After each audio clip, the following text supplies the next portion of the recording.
253 DF Memphis, Flynn Broadcasting Stations.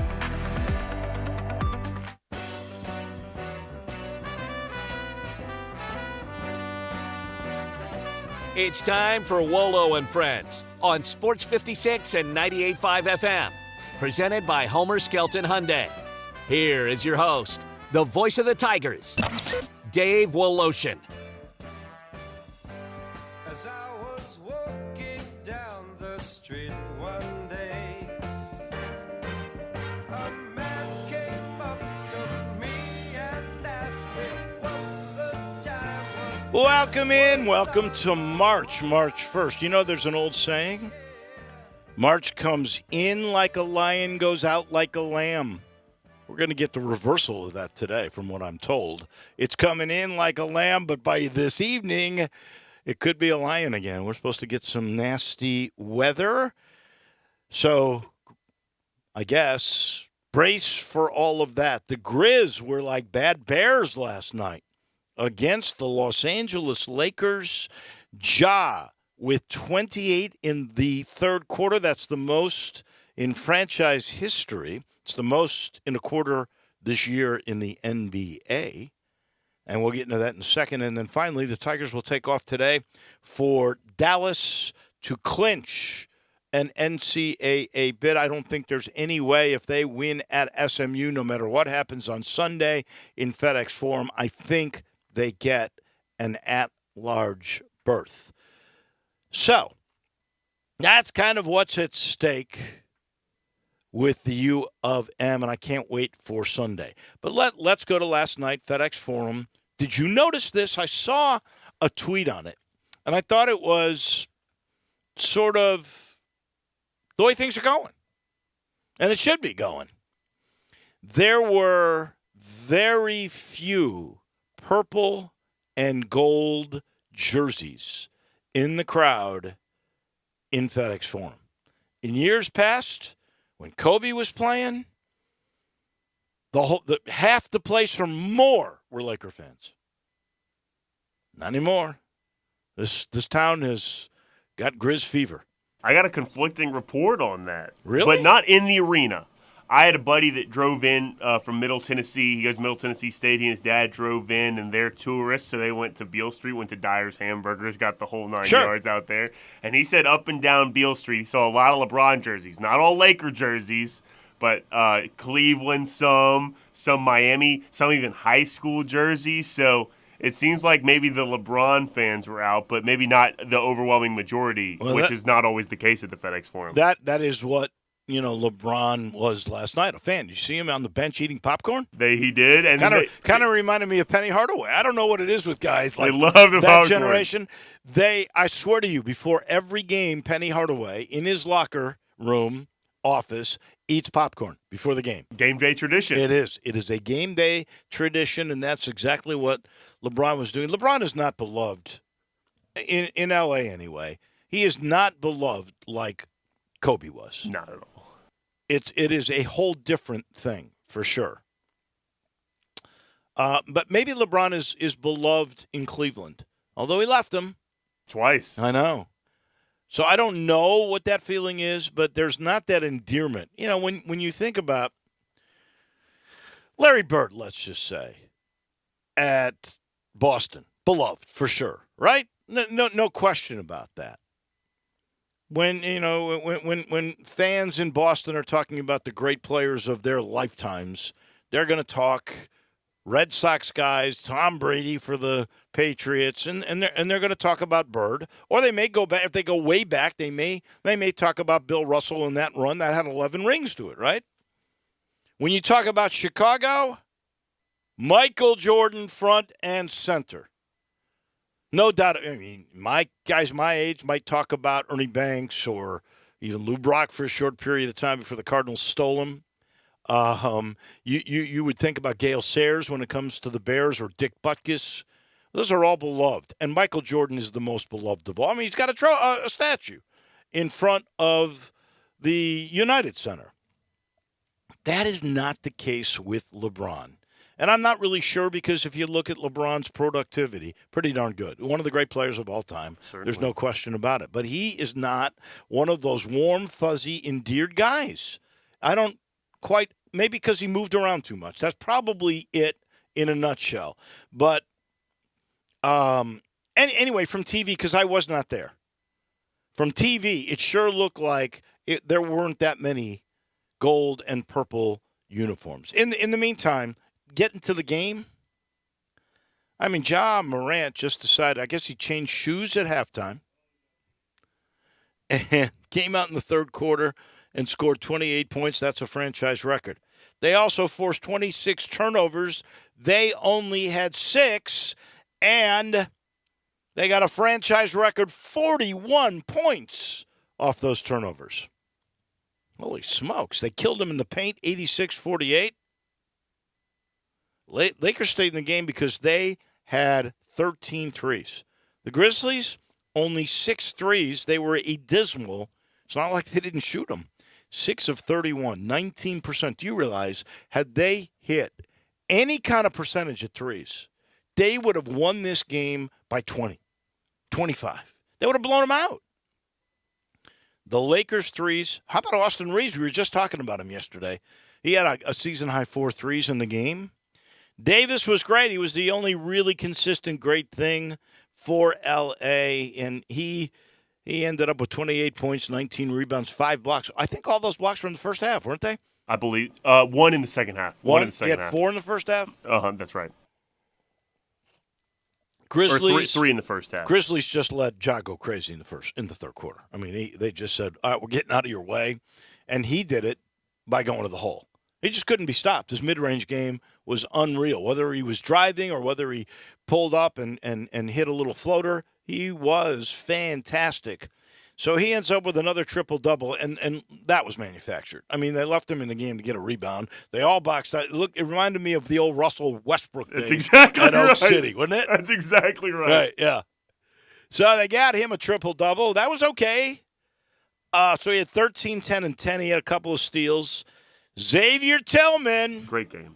Unbelievable. I mean, he's been great here at home.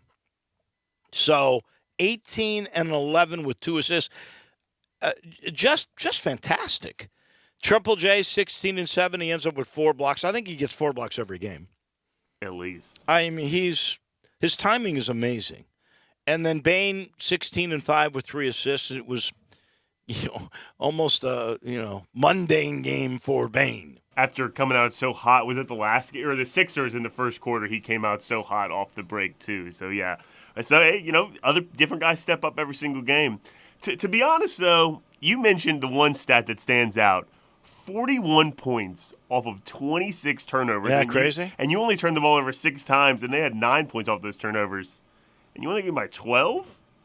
Well, I mean, they almost took 30 more shots than the other team. First of all, they didn't play well in the first half. They did not. They scored 46 points in the first half and 47 in the third in quarter. The third quarter alone, right. That's right. So, and they didn't shoot well. They did not. That's the reason why. And look, in the paint, unbelievable. What was it, 86-48? Almost a 40-point advantage in the paint. And fast break points, too, just going out in transition. Not even turnovers, so even just off makes. They're just so much faster than L.A. Even with LeBron in the game, they'd be faster than L.A. And you saw, the bench last night, I think I wrote this down. In the first half, 33 bench points for the Lakers. They only had 49 points in the first half.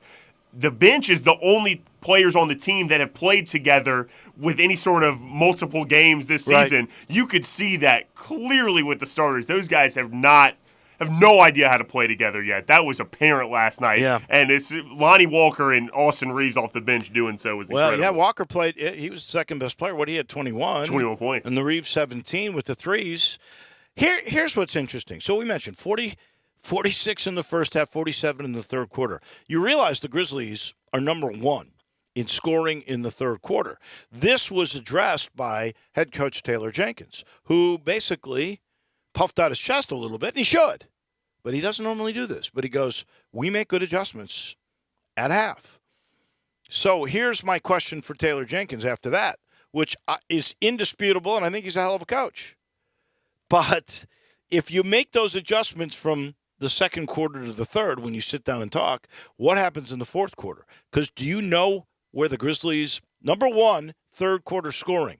And now you win games in the fourth quarter, right? That's right. Would you say that's fair? Absolutely. You know what they are in fourth quarter scoring in the league? What's that? 29th. Really? Second to last. That's almost a completely opposite for how they started the season. I'm going to say this is totally arbitrary. 15, 20 games of the season. It's totally opposite of that. So that's crazy that it's flipped that diametrically different. That's They averaged drastic. 31 points in the fourth quarter. And you scored 47 in the third last night. It's crazy. I guess if you score 47 in the third, you can average 31 in the fourth quarter. Whatever he figures out between quarters, second and third, he needs to go back and rethink third to fourth. That's right. That's all I am saying. A lot of times with his rotations, and I think he changed them up a little bit last night, but he will take Ja out at the end of the third and then lets him rest till midway through the fourth. So that could be a part of it. And Tyus Jones had a terrible stretch there that maybe he is now coming out of. Their home record is 26-5, which is the second best in the league with the Bucks, who are also 26-5. And then Denver has the best record at home in the league, 26-4, which, by the way, is where the Grizzlies will be Friday night.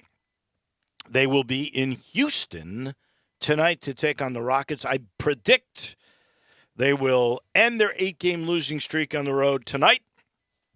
I think they'll win the game, unless they don't play Ja or something crazy like that for load management. They are now 11-18 on the road. They have got to be better than that, especially against Western Conference competition, because last I heard, there are playoff road games. That's what I've heard as well. We'll see if that changes over the course of the season, especially against the Rockets tonight. I mean, if there's any team you want to match up with on a back-to-back, it's the Rockets. I have no respect for the Houston Rockets. No, I don't think anybody does. I think they have the least respect I have for any team in the NBA. But back-to-back, and you just mentioned the Grizzlies' road record. I am a little nervous for tonight. That spread is 10 points the Grizzlies are favored by tonight. It's a lot of points. I'm a little more trepidatious going into this game than a 10-point deficit. Well, it's a guy who doesn't gamble. Me, I would just look at it and say, 10 points? This is what I do with Tiger games. I look at that line and I go, wow, I can relax. Because these guys in Vegas are pretty good. They are. So it's going to be very close to 10 points tonight. I am astounded all the time where at the end of the game there's about a minute and a half left, and I'll look over at Matt Dillon, he'll go, what's the line? I'll go, what's the score right now? And they're right on the money. Just amazing. Just amazing how good they are. So what that tells you is, I don't know who is going to cover tonight, but I'm guaranteeing you a 10-point spread. Vegas is very rarely wrong about who's going to win that game when it's 10 points. And the Rockets also played last night as well. They did. Against the Nuggets. It was a home game, so they have no There's travel a lot of involved. back-to-back because the Lakers are playing tonight as well. They are. They're going to Oklahoma City. That might not be right. I can't remember where they're playing. I don't want to say. But, yeah, no, there's a lot. They are. The Lakers are going to Oklahoma City tonight. That's right. So, like you said, a lot of back-to-backs tonight. The Bucks are back-to-back. Wow, tons of teams are back. Yeah. The Nets are back-to-back. Everyone's back-to-back tonight. I don't know how the planning went. We're in March. Maybe that's March Madness. Maybe that's the reason why. There's a sad story I want to address very quickly here. And when I first read it, I thought, I just saw the headline. Wooddale and Raleigh, Egypt have been removed from the playoffs for this year and for next year. And I'm thinking to myself, oh, my gosh. Why is it Middle Tennessee, East Tennessee, nothing like this ever happens to them? The TSSAA has got to be picking on West Tennessee because we are the stepchild. I mean, there's no doubt in my mind about that. When you look at the way the AP voting goes throughout the state, Memphis always, and West Tennessee always gets the shaft of it. But then I read about the story. So, in a game on Saturday, it's a playoff game. I think it's district. I'm not 100% certain. There was a flagrant foul called on a Raleigh, Egypt player, rightfully so, for punching a Wooddale player. Okay? Not a basketball play. Right. Then, both benches empty. So here is where usually referees and coaches are able to separate the teams. And somebody's going to get thrown out, or 2 or 3 people are going to get thrown out. Order is restored. Instead, fans stormed onto the court and got involved in the brawl. Then, a loud boom. And when the loud boom goes off, the referees leave the floor because they think it's a gunshot. The principal, and I'm not even sure where this was, whether it was either the principal of Wooddale or Raleigh, one of those two, comes out and says there was never a gunshot, it was a firecracker. Well, it's February. How many firecrackers? It's not 4th of July weekend. How many firecrackers are there? That I find very interesting in its own right. Who's got a firecracker in February? Maybe so, because he's insisting there wasn't a gunshot. But that got the referees the heck out of Dodge. And who can blame them? And so now, Wooddale and Raleigh Egypt, when it comes to basketball, will not be allowed to play this season in the playoffs that they were both in. They're both out. They will not be able to participate next year in the playoffs, and both schools were fined $2,000. And for schools where they don't make a lot of money off sports, and I know this for a fact because I've been involved in a couple of things where we were trying to fundraise for them, for Memphis Shelby County schools in particular, they can't afford it. $2,000 out of their pockets. You know, I start to really think about this. By the way, both schools had other incidents since 2019. That's what I'm reading here. Which That's is crazy. part of the reason for the penalty, right? And it comes back, for me, to the parents. If the parents and the fans, I'm sure there were some students involved, but I bet you there were parents too. If they don't storm the court, this does not happen. I'm telling you, the referees and the coaches would have separated things, but that's not the way it went down. And I think the parents have to look themselves in the mirror and say, what am I doing? What kind of a role model am I if I'm rushing onto the floor? Or if I haven't taught my kids, if I'm a parent of a student who's in there, your job is to stay and cheer. You don't get involved in anything like that. I don't have any sympathy at this moment for Raleigh, Egypt, and Wooddale. And again, my very first inkling on this was, they're picking on West Tennessee. When you read the details, there's no picking here. This is bad behavior. And it's been repeated, and I guess this is the only way the TSSAA can ensure safety for their referees and hopefully for their students too. Because what else do you do when this is repeated like this? You're itching to fight so much in a basketball game that you clear the bed. It's just ridiculous. It's ridiculous. It is. It's sad, honestly, is what it truly is. All right, real quick, tomorrow night, Tigers, Mustangs.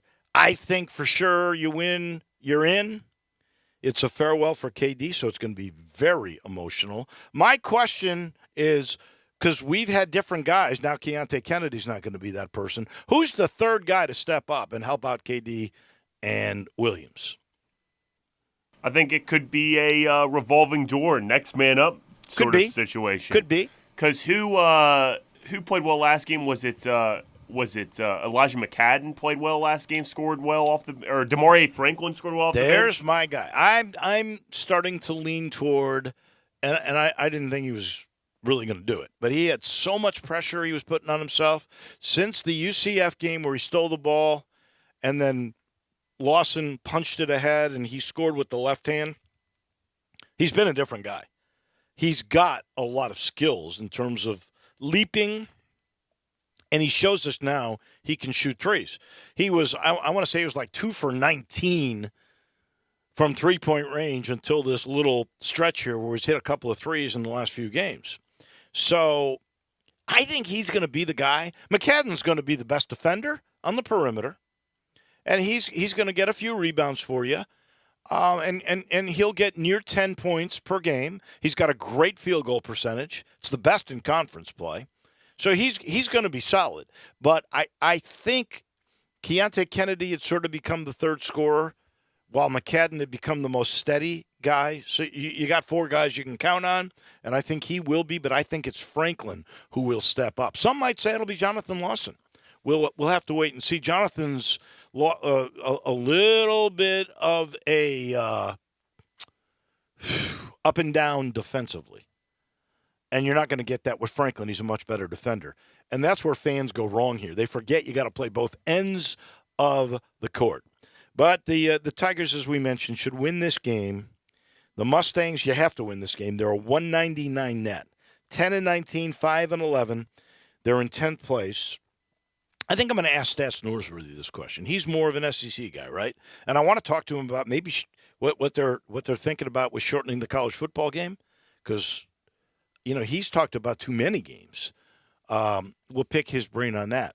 But I'm starting to think, I've been going back in my head. East Carolina's had some really bad teams. But is this Tulsa team, what is their net? It's like 303? Something like that. Is this Tulsa team the worst team that Memphis has had in their conference since I got here in the 80s? I think that's it. 321. 321. Out of 360-something, right? Yeah, that's right. How about this, too, for SMU? I'm looking at Ken Pomeroy's page here, and he has statistics, his advanced metrics going offense and defense.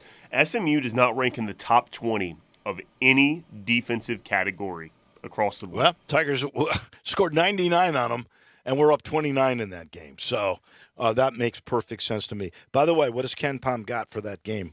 He has the Tigers to win by 9 points. Just 9? That's right. I bet the line will be a little bit bigger than that. Although Moody's Moody, and SMU can score a little bit. And they got that kid Phelps, Zurich Phelps, who's averaging like 18 points a game. So he scored 20 against the Tigers, but they don't have much, and they don't play any defense whatsoever. I mentioned Brett Norsworthy is going to join us. He will in a minute. Don't forget the preseason patio and pool sale going on right now at Family Leisure, where you can save big with the largest selection of patio furniture. And, of course, pool season being around the corner, you can buy now and get ahead of the summer rush with special early bird pricing. Cash in now. Get to I-40 and Wooden Road. See our friends at Family Leisure. And our title sponsor, as always, it's Homer Skelton Hyundai in Olive Branch, where I must say, I'm excited because if you like luxury, there's no better car than Genesis, right? That's what Hyundai makes as their Genesis, as their luxury car, Genesis. Now they've got a smaller Genesis called the G70. I call it a rocket ship. It's a little sports car that can take off. It's not that little. It's a sedan. It is really special. And right now, if you do business with Homer Skelton Hyundai and get a Genesis G70 from them and agree to finance through Genesis, they'll give you a $1,000 rebate. They're literally paying you $1,000 to do business with them. Just get there.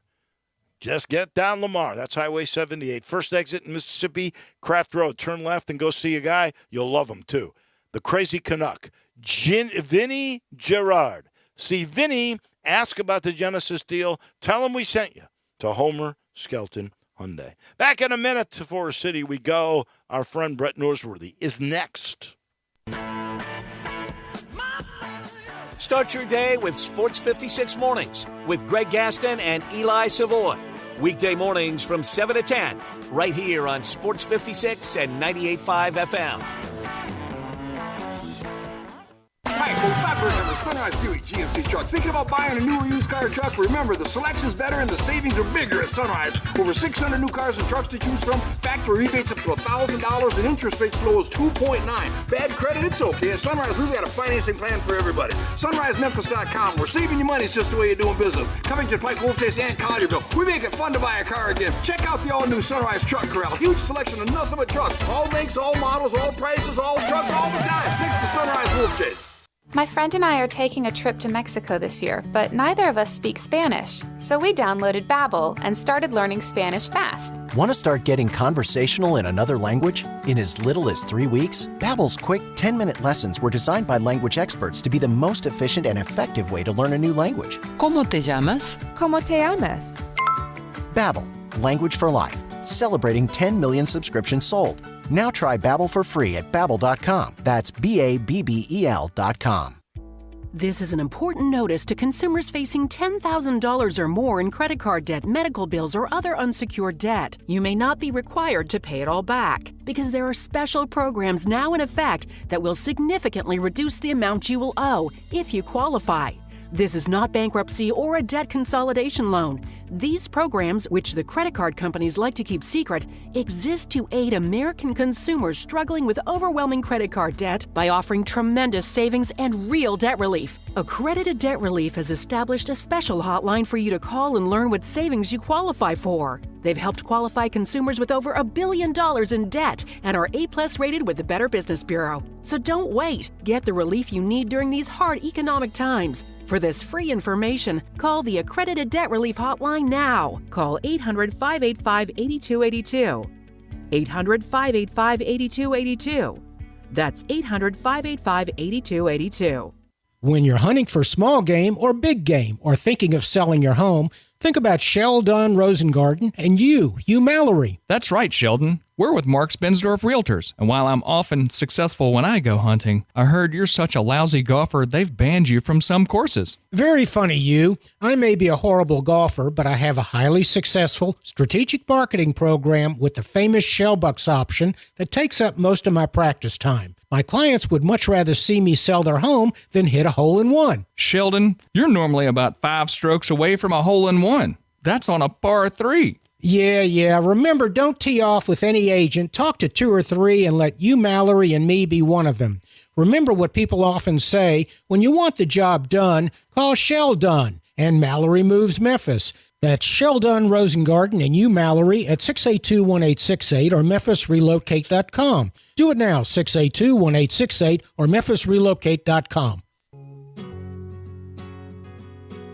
Now back to Wolo and Friends on Sports 56 and 98.5 FM, presented by Homer Skelton Hyundai. Here once again is the voice of the Tigers, Dave Woloshin. Lonely feeling deep inside. Find a corner. Welcome back in. First day of March. Brett Norsworthy is going to join us here in a second. He's brought to you by the good folks at Dinstall's, and March Madness is here. Becky reminds me, the madness begins with you going to Dinstall's because they've got all your favorite sweets for watching the games. Nothing beats strawberries, and you can walk right in now and get the strawberries. And I was told by an expert on strawberries here that if you go, they serve them by the pound, right? But you're guaranteed to get at least 6 to 8 that are plump, juicy, fresh. They've got that fondant. Nobody knows what's in it, but it's special. And then it's enrobed in chocolate. You can't beat it. You just can't beat it. Nor can you beat the Cashew Crunch. That's probably their signature. Turtlettes. Don't forget the fudge is award-winning and a whole lot more. And plenty of places to go. Laurelwood, my neighborhood, Germantown, Collierville, Pleasant View, and downtown. Before the games begin, stock up with Dinstall's. To Forest City we go. God, there's a lot of things I want to talk to you about. I just saw this, though. This is crazy.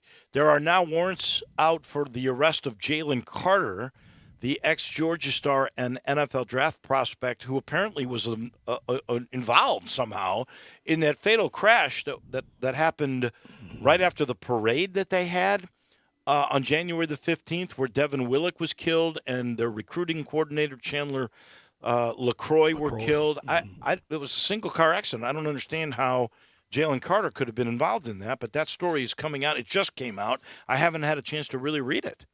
Yeah, Dave, it doesn't read well. Good morning, and a very sad note, and how sad for those families of Devin Willock and for Chandler LaCroix. She was in the vehicle as they were celebrating, and college students. But now I think the allegations are around maybe drag racing. They were speeding and playing with each other in cars and alcohol involved. Devin Willock, just so sad to speak of it in this case. Yep. But blood alcohol was very high, and everything. It starts out as fun, Dave, and then it ends in this tragedy.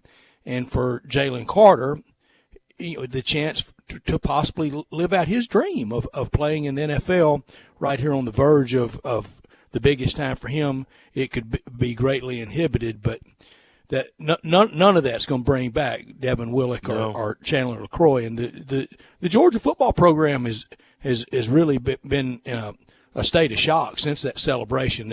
It ended the party quickly. Oh, awful. Yeah, they were switching lanes at a high rate, and the driver LaCroix had double the alcohol limitations too. So yeah, this story becomes sadder and sadder as we see it all. All right, quick question for you as we switch gears. Normally we talk, and we will, some SEC basketball, but I want to concentrate for a minute on the Tigers. Mm-hmm. And I got my third guy.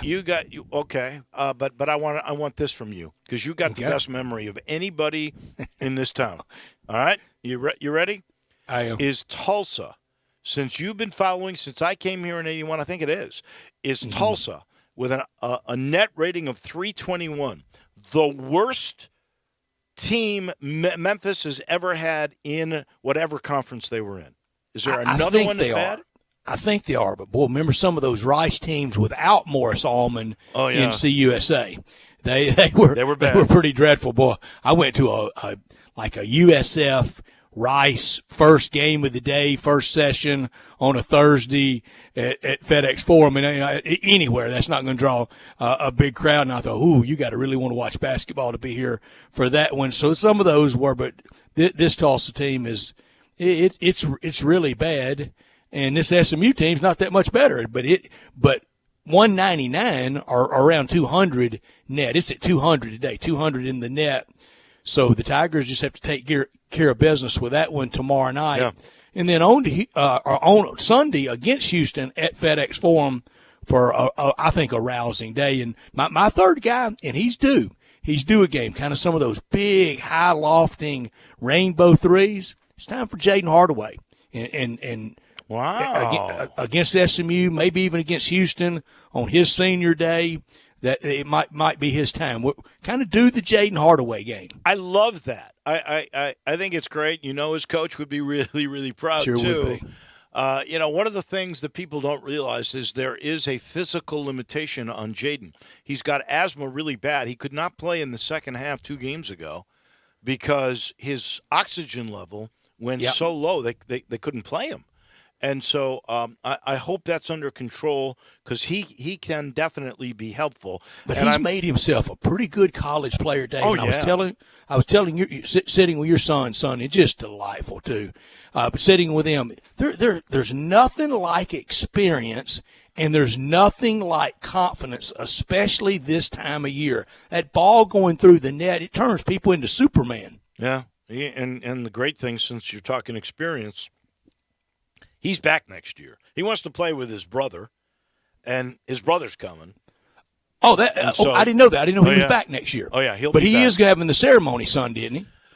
Is he going through? I don't know. Probably, because he I don't know anymore, do you? when I've asked him, and I've asked Penny, they say it's up to Jaden, and Jaden hasn't committed totally to it yet. Let me just say this.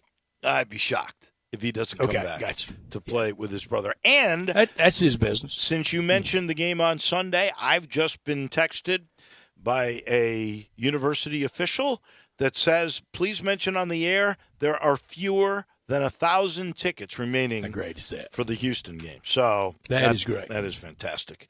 I can't wait for that. It is going to be, you got to take care of business tomorrow night, late, 8 o'clock game, by the way. But if you do, it's going to be some kind of atmosphere. Yeah, when that clock hits 0 tomorrow night at Moody, the resounding thing will be beat Houston. No doubt. All right. There's a story out, because we're expanding the playoffs to 12 teams, that college football officials are worried about the amount of games and plays that college football teams throughout the season will have to endure. They're worried that injury rates could go up. It's a fair concern. It's something you've talked about for a long time. So the first thing they're doing to shorten the games, which I'm okay with, I'm curious how you feel about it, would be like the NFL, which, by the way, has, I think, like 14 or 20 fewer plays per game. And they notch it down because they all play 15-minute quarters, 4 quarters, right? If you get a first down in the NFL, doesn't matter. Clock keeps running. Clock's rolling. If you get a first down in college football, clock is stopped until the chains are set, and a lot of times it takes a while. It takes a while, and then everybody's set, so there's not that much time between plays. To me, that is a great solution to slow down the amount of plays in a game. Dave, I am so for it. I'm for anything to get us out of these approaching 4-hour college games. Now, one thing that's not going to be cut back, and people, you can tweet and you can complain all you want, but they're not cutting any commercials out because that's floating the whole boat. That's paying every one of these bills. So that's not going to happen. The in-stadium experience has gotten very laborious, and everybody recognizes that. And it's why I think once the SEC goes, when they merge OU and Texas in, we've got to have some games out of the chute early in the season. Let's don't lumber out with Mercer and Charleston Southern and games like that. Let's have some league games week 1, but also you've got to get these games moving. And I wish the college game would start to look more like the pro game. I don't know if it would have that big a difference on timing, but I think we may need to do something with the hash marks. You know, the college hash marks and the pro hash marks are far different. I think that have the game, played more in the middle of the field, that's less going out of bounds, and that's less stoppage of the clock. But I've harped on the 12 games. And now we're asking these guys, it's a finite number of hits to these knees, shoulders, ribs, hips, and stuff. And we're asking these guys to now play a college career or a college season. Let's say you're the 3-year guy and you go to the finals or approach it. You're talking almost 50 games of them playing.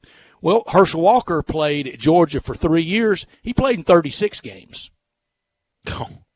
Well, they're not going to cut down on games. It's the same way. They're not going to cut down on games. There's too many products that they got to sell, and we they're sure selling can't add them. one. Yeah.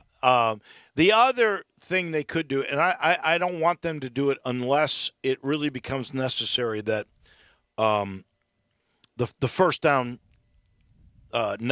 stopping the clock goes away. And I think that'll shorten the games. By the way, it's 3 hours, 23 minutes, I believe, is the average college football game in this day and age. Is that right? Yeah, if it gets down to 3 hours, I think it's okay. I would have thought it was longer than that. I've been involved in 4 hours. Well, some of those ESPNs, when you're on ESPN1, it's like a 4-minute break each time. The average CBS game, I would guess, is 5 hours. No, that's obviously a huge. It's another one where they have lots of commercials. It's way too long. And Dave, and I love the fabric of college football halftimes. I love the band. Yeah. I like the shows at halftime. I don't want to drastically cut it, but we may need to shave off 2, 3, 4 minutes of that. What I wish they would do, as soon as the clock strikes 0, you put that time up there. They wait about 5 minutes before they put the time up for halftime. And I'm exaggerating here, but do we really need to introduce every homecoming queen from 1965? Didn't she have her day? Hadn't she had her ovation? Do we really need to introduce all those people? One game a year, I can live with that. It's only one game. It feels like every game, and she had her time. She's had her good run. The other thing they could do is, if it's an incomplete pass, they're going to keep the clock running. I'm not for that. I want to spot the ball first. I don't know. That's what they do with out of bounds. They spot the ball, and then they start the clock again until the last 2 minutes. But I do want to get it going. I'm not for that. I'm not kind of for a running clock like you're in sportsmanship rule at the high school level. Right. And I think a lot of things could be done to that too. including once you're up a certain amount, you start lopping off minutes in the quarter. But anyway, I digress. But in college, I do want to see them speed it up because it feels like we're out there a long time. And, Dave, I've said this for a long time. We've never played faster for the games to take longer. That's true. That is very true. A lot of that is because there is so much passing in the game, and the amount of plays is so much more than even the NFL. That's almost like the great P.J. O'Rourke, the late P.J. O'Rourke's line. If you think health care is expensive now, wait until it's free. Exactly. Kermit Davis, since we last spoke, has been let go. Who's the perfect guy for the Ole Miss Rebels? I think it's Chris Beard, and wow. I know. So you're taking a chance on Chris Beard. I am. I would. I don't know anything from none of this is based on a single conversation. I have not spoken with Keith Carter since the South Carolina game. So 2 or 3 weeks, we didn't say one word that day about it. In fact, we talked about something coming up in football. So this is just my supposition. I think you can do it. He has been legally, formally cleared.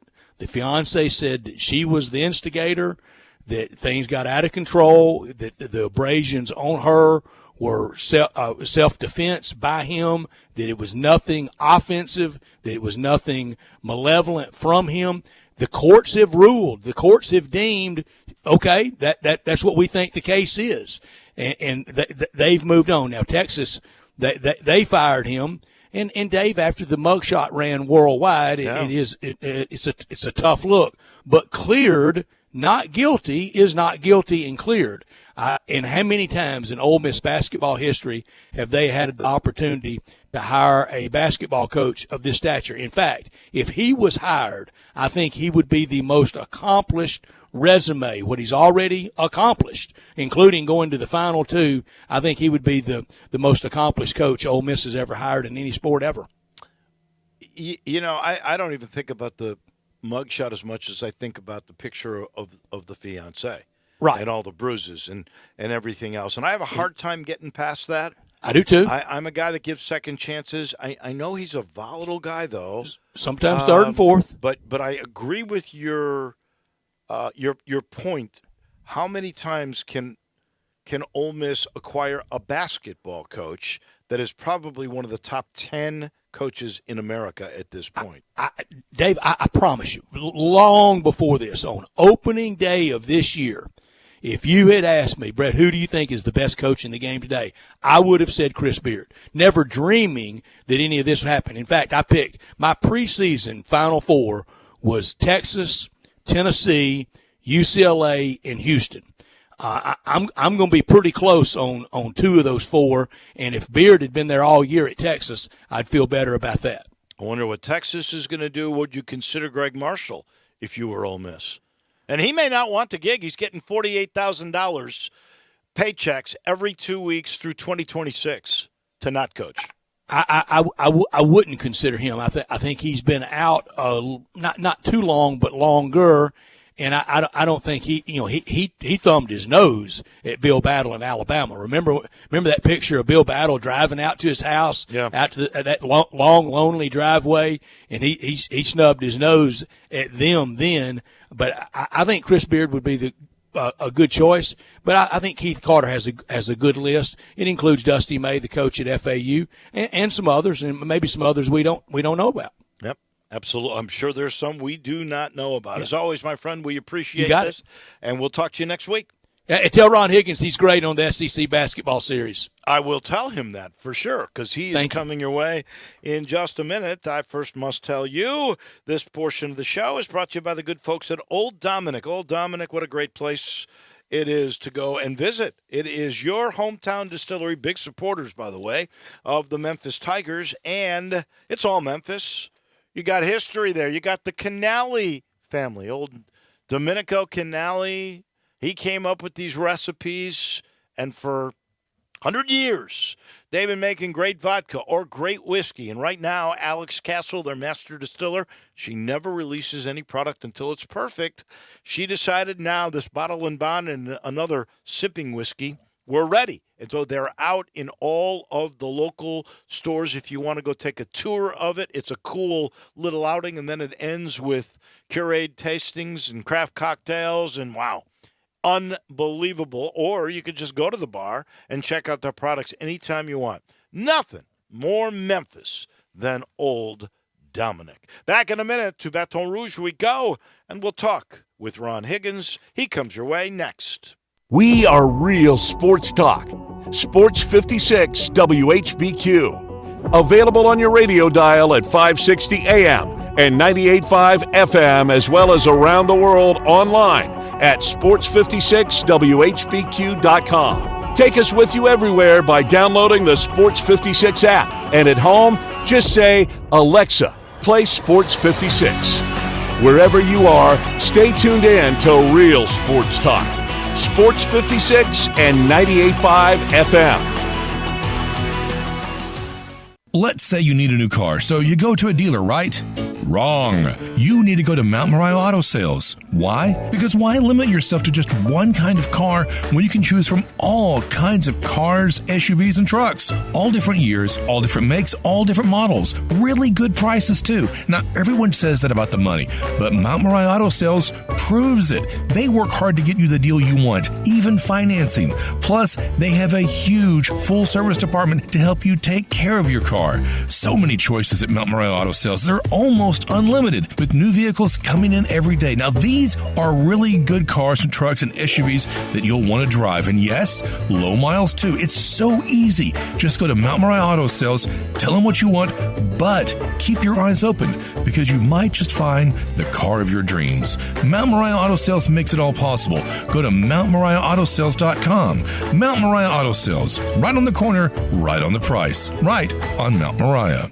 Are you working way too hard for way too little? There's never been a better time to consider a career in IT. You could enjoy a recession-resistant career in a rewarding field with plenty of growth opportunities and often flexible work environments. Go to My Computer Career and take the free career evaluation. You could start your new career in months, not years. Take classes online or on campus, and financial aid is available to qualified students, including the GI Bill. Now is the time. mycomputercareer.edu. Have you been looking for a cigar lounge that's laid back and offers style and a full bar and a great selection of cigars? Now let me tell you about the G-Spot Cigar Lounge, Memphis' premier cigar lounge, offering a wide selection of cigars, open 7 days a week starting at 12 noon for your smoking pleasure. Come kick back, enjoy a beer or a cocktail and a cigar while watching sports on one of their several TVs. G-Spot Cigar Lounge on Instagram and Facebook at the G-Spot Memphis, located at 6135 Mount Moriah Road, Suite 116.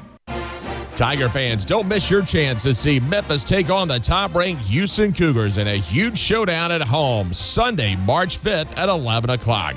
Come watch the Tigers continue to work toward back-to-back NCAA tournament appearances in their last home game of the regular season. Memphis has never hosted a number one team in the nation at FedEx Forum, so make sure you're there March 5th at 11 o'clock against the Houston Cougars. Go, Tigers, go! Now back to Wolo and Friends on Sports 56 and 98.5 FM, presented by Homer Skelton Hyundai. Here once again is the voice of the Tigers, Dave Woloshin. Welcome back in. You know, one thing we forgot to mention earlier in the program, Jokic last night, Novak Djokovic, 100th double-double. Nikola Jokic. Yeah.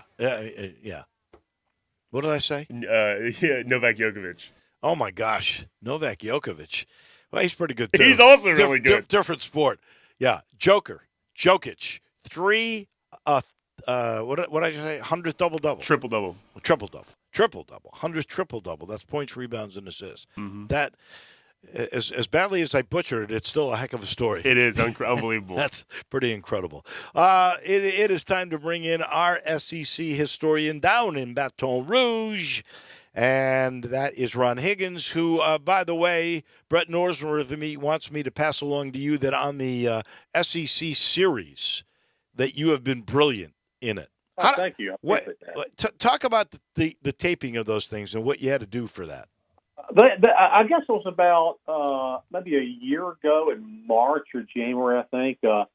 They called me and asked if I would sit down with them, and they were in Baton Rouge, and there's a hotel on the LSU campus. It's really nice, and they sit up there, and I went over there for an hour and filmed, and because I'd covered the whole SEC, I could basically talk about anything that they would hit me with a subject, and I'd probably do something about it.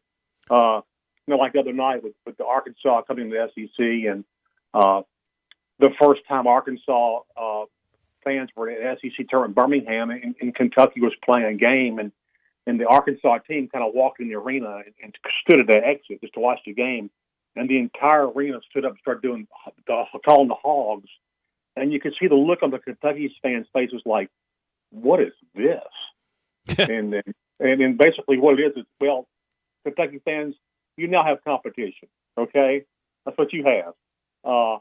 It's stuff like that I remember. The Dale Brown-Shaq fight, I remember that. And I still contend that the best basketball series I covered in the SEC was Kentucky and Arkansas in the 90s with Pitino versus Nolan. Oh, yeah. A ton of NBA talent, two teams that played the same style, and no holds barred. It was awesome basketball. I mean, oh yeah, it was. I mean, these teams, they pressed, they shot threes. They were in the 90s. It was great. It was really fun, but it was a fun series to do. It really was. I actually thought at one point, and tell me if I'm crazy, but I thought we had this discussion that when the SEC network was being discussed for the first time, in other words, it was being born, Mike Slive, who you had a great relationship with, was starting this thing up. And didn't you have discussions with going to work for the SEC network? Yeah, I had discussions, but I guess they never got back to me. I mean, they wanted, I guess, somebody. I don't know, more broadcast centric, I guess, but I can do that. But I mean, I like to see them with some different shows that they have. But they have what they have. They found a formula they like. It's now a formula. Well, it's always been Paul Feinbaum, right? And basically, the theater he started on radio and transformed to TV. I've known Paul since like about 1980 something. Every time I see him, I say, I don't know how you do it, man. I don't know how you can. I know you get paid a ton of money. He does, but I don't know how you do it every day with the type of audience that you have to deal with. And I know they're your people, but still, I don't know how you do it. I don't either. He just laughs. I don't either. He's a kid from Memphis, and people should know you go so far back because your dad was the SID for LSU. Yeah, I go back to LSU back in the 60s. I mean, early 60s. I was born in '56, so my first memory, anything LSU wise, was going to the first and only 5-0 game I've ever seen played. LSU beat TCU 5-0, and it's the only good 5-0 game I've ever been to. 5-0 football game you're talking about? Yeah, LSU won 5-0 a football game against TCU. My goodness! What year was that? 1960, I think 62, 63, something like that. Yeah, I would bet you'll never see another one. No, I haven't. Those. All the years I covered football, I haven't seen anything like that. So I always laugh about that. Since you bring it up, they want to shorten the college game. Would you be for stopping not stopping the clock on a first down? Because that's what the NFL does, and they play a lot less plays in 60 minutes than the NCAA. Yeah, I don't mind them that rule. I just don't want them to keep a running clock. Me neither. On incomplete passes. If you throw incompletion, they stop the clock most of the time. I'm trying to remember. I just think there's a rule that they got I don't like. I don't know why you have to tamper with stuff all the time. I'm sorry, with some of the craziest things I've seen lately is the pitch clock for baseball. Well, that's that. They are definitely trying to shorten the games there, for the sake of time. In this particular instance, they're trying to cut down on the amount of plays because of injury, because they're increasing the games because of the expanded playoffs. I mean, that makes sense to me. Well, yes, so to speak, but everybody uses hurry up offenses. So how much are they going to really cut? I mean, most teams don't. So they rarely go to a huddle. Most teams go line and call a play. I think it would cut down. I don't know. I'm going to make this up, but I'd say 15 to 20 plays per game, and that would be more in line with the NFL. They want to save time. Put a shot clock on the instant replay. Okay. I mean, make a decision. Yeah, that make a decision. That would help. That kills more momentum than anything I've seen. And look, I understand you want to get it right. I get that. I get that. All right. But it seems like almost every play at the goal line is reviewed. Well, every scoring play is reviewed. That's part of the fabric, and yeah, I don't have a problem with that, really. I mean, but some are like obvious, like they review. I mean, but I know I know a lot of times they review plays, and you never know they review them. They just they just okay it. But nobody goes to the sideline. If they have a problem, play will be stopped if they have a problem with it. But a lot of times they just okay it and they just go on. Nobody knows they ever reviewed it. Last thing for our SEC historian, Ron Higgins down in Baton Rouge. If you were Keith Carter, who would you hire as the next Ole Miss basketball coach? Well, if you want to win and if you want to create interest, Ole Miss fans aren't going to like this. I'd hire Will Wade. Will Wade. How about Chris Beard? Chris Beard's fine. He's fine too. But if you want to shake it up a bit, I get it. I know he cheated. Okay, I got that. All right. Yeah, he was dumb about the way he did it. Will Wade can coach, and he can get players. And I know you say, well, he can get players. He cheated. Well, now he can really get players because it's legal. True. It's legal to cheat. Or pay. It's a lesser of two evils. You get Chris Beard, who was of course arrested for domestic violence, and the charges were dropped, but still, or do you get Will Wade? The funny thing is, so Beard got his charges dropped. So does that make him a better candidate? I don't know. What happens if the NCAA comes back and doesn't give LSU any sanctions? Does that clear Will Wade's name? I don't know. It's clear Ole Miss needs somebody to kind of shake it up. Yeah, well, those are too controversial, but honestly, they would give you interest, and you could win with either of those guys. Ron, got to let you go. Lane Kiffin. Hey, hired Lane Kiffin. That's true. Took it up. That is absolutely true. As always, we enjoy it. We'll do it again next Thursday or Wednesday. Excuse me. Thank you much. Indeed. All right, Wolo. That's our guy. That's Ron Higgins. He's brought to you by the experienced technicians at Conway. They're ready to solve all your drain problems. That happens in spring, right? When everything starts to get growing, roots start going crazy. For a limited time, take advantage of our 83 or it's free. That's the drain cleaning special. Feel secure knowing the trusted pros at Conway guarantee that if they can't clear it, you don't pay for it.